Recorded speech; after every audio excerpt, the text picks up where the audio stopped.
ವಿದ್ಯಾರ್ಥಿಗಳನ್ನ ತುಮಕೂರು ದಸರಾದಲ್ಲಿ ಭಾಗಿಯಾಗಲು ಆಹ್ವಾನ.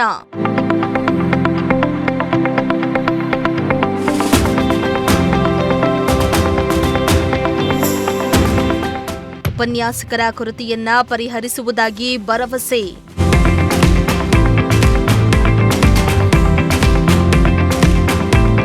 ತುಮಕೂರು ಜಿಲ್ಲೆಯ ಹೆಬ್ಬೂರು ಪ್ರಥಮ ದರ್ಜೆ ಕಾಲೇಜಿನಲ್ಲಿ ಕೌಶಲ್ಯ ಪಥ ಯುವ ಸಬಲೀಕರಣ ಕಾರ್ಯಕ್ರಮವನ್ನು ಕೆಪಿಸಿಸಿ ವಕ್ತಾರರಾದ ಮುರಳೀಧರ್ ಹಾಲಪ್ಪ ಉದ್ಘಾಟಿಸಿದರು.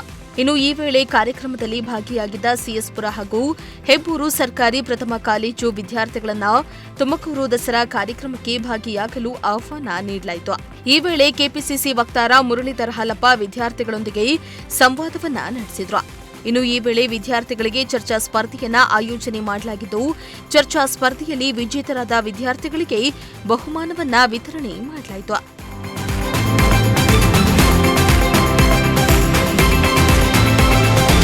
ಇನ್ನು ಈ ವೇಳೆ ಮಾತನಾಡಿದ ಮುರಳೀಧರ್ ಹಾಲಪ್ಪ, ಹೆಬ್ಬೂರು ಪ್ರಥಮ ದರ್ಜೆ ಕಾಲೇಜಿನಲ್ಲಿರುವ ಉಪನ್ಯಾಸಕ ಕೊರತೆಯನ್ನ ಆದಷ್ಟು ಬೇಗ ಪರಿಹರಿಸುತ್ತೇನೆ ಎಂದಿದ್ದಾರೆ.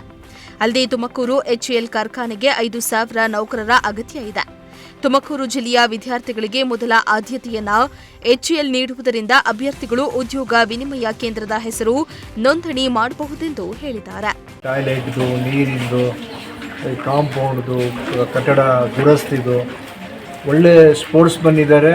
ಅದು ತಕ್ಕನಂಗೆ ಪ್ಲೇ ಗ್ರೌಂಡು ಅನುಕೂಲತೆಗಳು ಬೇಕು ಅಂತೇಳಿ ವಿದ್ಯಾರ್ಥಿಗಳು ಅದನ್ನು ಬೇಡಿಕೆ ಇಟ್ಟರು. ಇದನ್ನು ಪ್ರಾಮಾಣಿಕವಾಗಿ ಸರ್ಕಾರದ ಗಮನಕ್ಕೆ ತಂದು ಅದಕ್ಕೇನಾದರೂ ಒಂದು ಪರಿಹಾರ ಅತಿ ಶೀಘ್ರದಲ್ಲೇ ಇನ್ನು 1.5-2 ತಿಂಗಳಲ್ಲಿ ಬಿಫೋರ್ ಡಿಸೆಂಬರ್ ಅದನ್ನು ರಿಸಲ್ಟ್ ಸಿಗೋ ತನಕ ಅದನ್ನು ಫಾಲೋ ಅಪ್ ಮಾಡ್ತೀವಿ ಅಂತ ವಾಗ್ದಾನ ಕೊಟ್ಟಿದ್ದೀವಿ.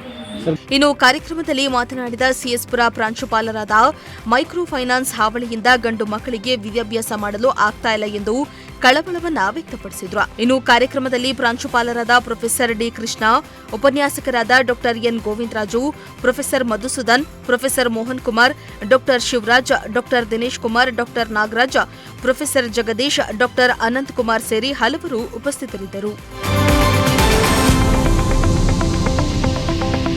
ಶ್ರೀನಿವಾಸ ಸೋಪ್ನಳ್ಳಿ, ಪ್ರಜಾಶಕ್ತಿ ಟಿವಿ, ತುಮಕೂರು.